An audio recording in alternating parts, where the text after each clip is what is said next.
January 1946, Shofu District, West Tokyo. The winter air cuts pale light through frost-layered rice fields, where fences topped with barbed wire and the battered remains of an army barracks.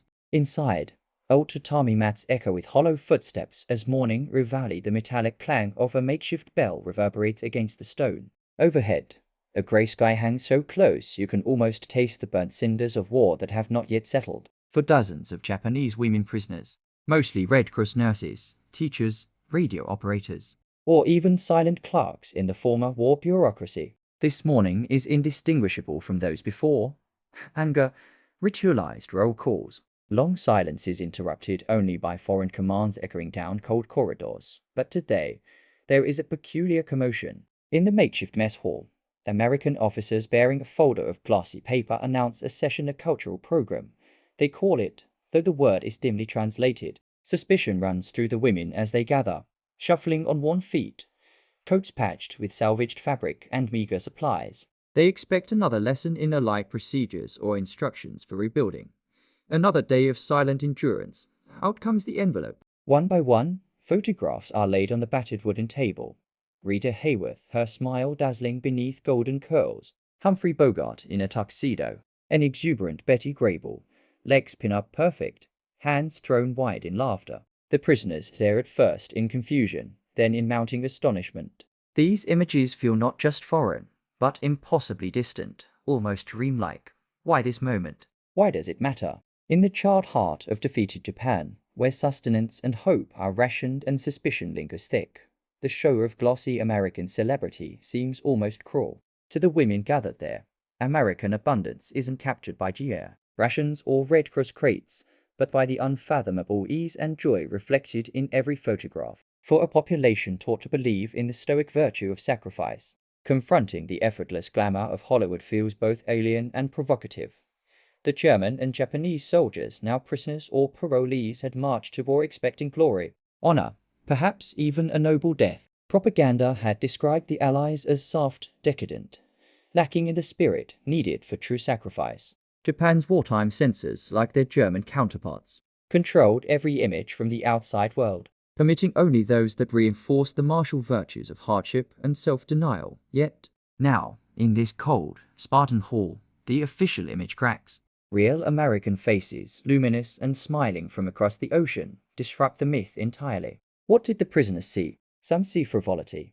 Others, perhaps dangerously, see hope. Official records the memoirs of former detainees and Red Cross reports reveal stunned reactions. Whispered questions. Is this permitted in America? To be so happy, so open? In one account, nurse Miko Watanabe later described the moment. They smiled at us, with lips painted red. In the newspapers of Tokyo, such faces were forbidden to brazen, to Western. Yet here, they were presented as normal. The transformation begins quietly, imperceptibly, a lingering look. Conversations long after lights out. The symbol of American abundance, always present but never so tangible as now, is embodied in the photograph itself. Glossy, colorful, and impossible to look away from. This paper, ink, and light easy to tear, yet so powerfully loaded, comes to represent something more than the food parcels or ration tins. It is a sign of freedom, not just from hunger, but from restriction, self-censorship, from the grey stifling sameness of wartime. For the officers watching, the effect is obvious. Some women recoil, clutching their uniforms tight, feeling the continental gap widen. Others lean in, fingertips gently tracing the edges of the photos, as if by touch they could confirm their reality. A crack opens in the wall of resilience that war built, and as the day ends, the symbolic photograph circulates quietly, a clandestine treasure to be hidden, cherished, discussed in the safety of bunks and under the protective hush of night. For now, few dare say what the images really provoke. A question of whether American ideals, as glibly embodied by a smiling starlet, could signify more than mere indulgence, perhaps freedom itself. The barracks settle into dusk as the ration line forms, the day's chill pressing close. In every hollow silence, the hum of distant air raid sirens. Now only memory resonates beneath the battered tin roof. Outside, American sentries march past, boots scraping icy gravel, while inside, the women prisoners hold the Hollywood photographs between trembling hands. The lightness, the shine, is both a comfort and an accusation. What kind of world allows such joy to be ordinary? Their expectations, shaped by years of radio broadcasts, fiery editorials, and classroom lessons, were narrower than the photograph suggested. All they knew of America was whispered warnings and caricature. The enemy, indulgent, weak, distracted by movies and jazz, incapable of enduring the rigors of war. In Imperial Japan, entertainment was a weapon of propaganda. Films depicted self-sacrifice, the brutal glory of dying for the emperor, never the casual radiance of civilian stars. The women had been taught to see themselves first as daughters of duty, chained to resolve and reserve, but reality, bright and undeniable, flickers from the photographs. Rita Hayworth's smile, uncomplicated and luminous, undermines the doctrine of suffering. The shock becomes fractal, not just at the images, but at the chasm between what they were told to expect and the evidence before them. One nurse, Haruko Suzuki, later recalled in her diary, "These Americans, they do not hide their softness. Perhaps they do not fear the consequences. The difference is not merely in cuisine, clothing, or customs, it is ideological." Elemental records from camp officials and post-war researchers confirm the impact. Sociologist Ruth Benedict, analyzing Japanese responses to allied occupation, noted that American culture conveyed through images, customs, even the rations, was not just alien but destabilizing, challenging the logic of self-denial. Former prisoners described a sense of vertigo. If happiness could be public, unashamed, could it also be permissible? Was suffering necessary for dignity? The symbolic photographs circulate. Other objects, too, gain resonance. A single Hershey's chocolate bar, unwrapped and divided among bunkmates, creates its own ritual. Taste as testimony, sweetness as possibility. It is not the food itself, but what it represents: abundance and permission, the very antithesis of ration cards and substitute rice. Throughout the prison, American abundance manifests less in physical goods than in small freedoms. Gestures the women observe with analytical intensity. Night falls. In the brief privacy of their cell, two women whisper about the movie stars. They appear unburdened, as if war has left no shadow. One says, voice low, "I wonder if that is real, or only a picture meant to make us believe." She folds the photograph, tucking it beneath her makeshift pillow, letting its presence mark the slow invasion of new hope. The image, fragile as paper, ends the day not just as curiosity, but as an emblem. For some, a cruel reminder. For others, a window opening onto a world richer than they imagined. In the weeks that follow, the shock of the photographs gives way to debate, a quiet, fevered sort of speculation that simmers beneath the surface of daily routines. The prison camp rhythms remain unchanged. Roll call in the bitter dawn, ladles of watery soup, the brittle ache in limbs and spirits. But beneath it all, new questions stir restlessly. Each day, as the guards bring mail and supplies, the women glance hopefully for another flash of that alien abundance. Those luxurious American faces that haunted their dreams. The transformation is not total, nor is it immediate. Among the women, there is an unspoken split.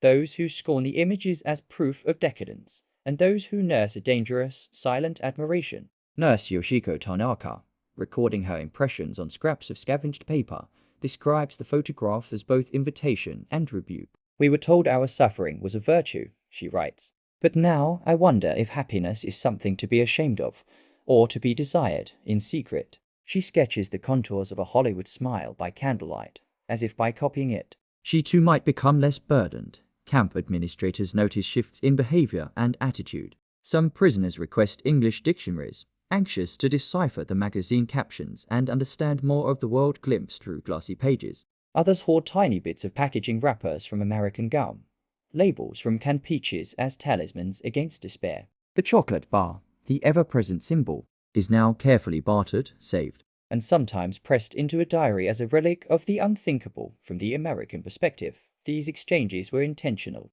a calculated form of soft power. Historians later discovered memos among U.S. occupation authorities advocating for the introduction of American culture through film screenings, radio broadcasts, and printed images to reshape Japanese perceptions. According to a 1946 U.S. Army report, the dissemination of cultural materials has produced greater psychological shift than material aid alone. Yet, for the women inside the wire, such shifts are deeply personal, ambiguous, often painful. Former teacher Shizu Takahashi confided in her memoir that after seeing photographs of Hollywood stars, she began to question not only her own upbringing, but the ethical boundaries of survival and pleasure. We were taught to renounce the self and endure. But what if joy is a kind of victory too? Outside, spring begins its slow return to the battered land. Peach blossoms rise from the scorched earth, indifferent to human sorrow, and the distant sound of children playing slips through the barbed wire. Within the barracks, the American photograph creased from many handlings. Edges softening remains the symbol, not merely of abundance, but of the possibility of life beyond endurance, of beauty and freedom where none was supposed to exist. As spring deepens, the daily life of the camp softens, if only at its edges. Prison routines persist, shaped by discipline and deprivation. Yet the women have begun to mark time differently, counting days not merely by ration drops or roll calls, but by the memories awakened in the mess hall weeks ago. The photograph, symbol of American abundance and democratic spectacle, still passes hand to hand, its surface smudged with pride and longing. In the evenings, after chores and language classes, the prisoners gather in quiet clusters, debating the meaning of the Hollywood faces. Some call it weakness, a dangerous indulgence that erodes character. Echoes of pre-war ideology rooted deep. Others defend the expression, the visible comfort and ease, arguing that maybe weakness is not the only truth in pleasure. The debate grows, unwittingly echoing larger questions in post-war Japan. What should survive from the old era? What new possibilities does defeat make possible? Historical accounts offer glimpses into these shifts. Journalist Tetsuya Fujimoto, reporting on women's camps in early 1946, described visiting a barrack where movie photos hung from nails above the bunks. They are reminders, he wrote, that another kind of life is possible, if still unreachable. The symbol expands. Chocolate bars from Red Cross parcels remain the camp's most desired luxury, traded for feathers, secrets, and sometimes quietly eaten alone in the shadow of night. The sound of the chocolate wrapper being torn off faint. Crystalline crackle becomes a recurring motif, nearly sacred in its rarity. It represents not just food, but the experience of sharing abundance, the possibility of sweetness in hardship. Transformation deepens as personal stories intertwine with larger events. In one diary entry, a young prisoner named Emiko describes overhearing an American officer discussing Hollywood magazines with his peers. He laughed, and his voice did not sound cruel, she writes. I wondered if laughter could mean kindness, or if even kindness could mean more than pity. The encounter stays with her, reshaping the boundaries of her world. By summer, rumors circulate of the approaching amnesty, a handful of women to be released. They prepare quietly, gathering their meager possessions, letters, ration slips, and always the tattered photograph. The power of the image is still ambiguous. It has not dispelled suffering, nor has it vanquished shame. But it endures, stubborn, as hope, a document of a different reality and proof of how easily ideology can shift under the force of new evidence. Outside the camp's boundaries, Japan itself is becoming a landscape of contradictions. Charred ruins giving way to black market stores, radio broadcasts mixing American jazz with news of reconstruction, young men in patched uniforms peering through shattered shopfronts at posters of foreign films. For women still held within curfew's wire, each new day feels like a test of endurance and imagination. Some of the released prisoners carry the American photographs home as talismans, smuggled in the lining of threadbare kimonos. For most, reintegration is not easy. Empty pantries, wary neighbors, the unyielding gaze of those who never left. Yet the images, the taste of chocolate, and even faint memories of the sound of laughter, these infiltrate family kitchens, communal baths, and schoolrooms, triggering questions in a defeated, uncertain nation. What did it mean that America, so maligned and so victorious, could afford to offer such ease, or that the conquering soldiers, so feared, could pass around photographs and treats with a casual confidence undreamed of in the homeland? Some, upon seeing the photographs for the first time, whispered that the Americans must be childish, unserious. Others counter that only great power allows the luxury of open laughter and public joy. In hidden diaries and private conversations, a new perception quietly takes root. Perhaps power need not be forged in suffering alone. Perhaps the promise of democracy and abundance lies not in spectacle or domination, but in the permission to seek happiness and share it. This subtle transformation reaches its most profound expression when one of the returned prisoners, Emiko, sits with her younger sister and describes the Hollywood faces. The younger's eyes go wide with wonder. She has never seen anyone look so happy in a photograph. Emiko tears off a piece of a chocolate wrapper, a precious relic from her days behind wire, and presses it into her sister's palm. "Remember this sound?"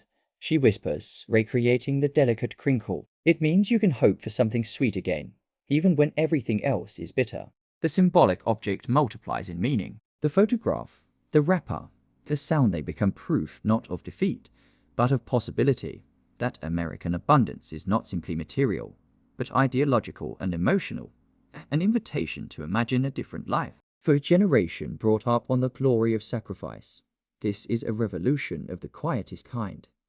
The official record charts only the exchange of goods, the demographics of release, the population of the camps. But in homes across Tokyo, in small villages shaken by war and occupation, the true legacy of those Hollywood images travels hand to hand, heart to heart. Sometimes in words, sometimes in silence, always with the memory of dazzling light against a winter's grey.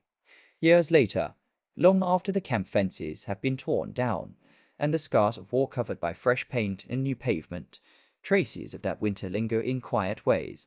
The Shofu barracks have vanished, but in drawers and attics across Japan, faded photographs remain, starlets with impossible smiles and dancers caught mid-leap, each one bearing the ghostly fingerprints of prisoners for whom these images once shattered a world of certainty. The symbolic photograph, preserved like a pressed blossom, carries meaning beyond itself. American abundance made tactile, the ethos of democracy distilled in a flash of glamour and a fleeting, ineffable joy. For those who once attended roll call in the thin mist of dawn, that abundance would never be ordinary. It would forever signify a freedom not just from want, but from silence and compliance. Freedom entwined with laughter, with the daring to want more, and above all, with the possibility of change. Not all who saw the images accepted what they promised. For some, they remained emblems of defeat and foreign intrusion, sparks of resentment flickering beneath the new order. But for many, especially the young, and those who returned with minds still open, the photographs became seeds. They planted questions that would bloom years later in a society struggling to define its modern identity. Was it shameful to seek individual happiness? Could joy coexist with duty? Did abundance always mean excess, or could it mean the right to pursue one's own dream? Generations later, historians write of the soft occupation, the way chocolate bars and glossy paper shifted mindsets more powerfully, in some quiet corners, than parades of tanks and legal decrees. In the shimmering depths of those Hollywood faces, the post-war world glimpsed itself anew. And in the midnight hush of former prisoners' kitchens, a crinkled wrapper or a yellowed photograph might yet be held up to the light, a modest relic of the day possibility returned. Beneath it all, one simple truth persists: freedom, in its purest form, is not always thunderous or stern. Sometimes it arrives unexpectedly, upon paper or in taste, through a sound or a smile, carrying the astonishing promise that life can be sweeter, that hope itself is a form of abundance, fragile, luminous, and enduring.